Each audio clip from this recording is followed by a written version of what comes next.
பாங்கோடைய சத்தம் கேக்குது. அதை விட வீடுகள்ல டிவியோட சத்தம் அதிகமா இருக்கு. பாங்கோடைய சத்தம் கேக்குது, காதுல ஹெட்செட்டை போட்டுக்கிட்டு போனை பார்க்கக்கூடிய இந்த மக்களுடைய இந்த உம்மத்துடைய நிலை மிக மோசமா தள்ளப்பட்டிருக்கு.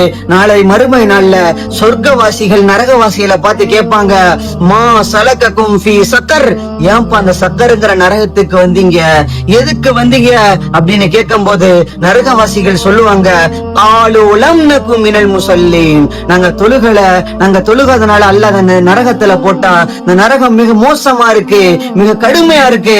இந்த நரகத்துடைய வேதனை எங்களால அனுபவிக்க முடியல. நரக நெருப்பு குண்டுல போட்டு அல்லாஹ் எங்களை வேதனை அடைய செய்யறான்னு கதறக்கூடிய நிலையை பார்க்கிறோம். எங்களுக்கு யாராவது உதவி செய்ய மாட்டாங்களான்னு ஏங்கி தவிக்கக்கூடிய நிலையை பார்க்கிறோம். யாரு தொழுகலையோ அவர்களுக்குன்னு தயார் செய்யப்பட்ட நரகம் இந்த சக்கருடைய நரகம். இந்த சக்கருங்கிற நரகம் யாரு தொழுகலையோ அவர்களுக்குன்னு தயார் செய்யப்பட்டது.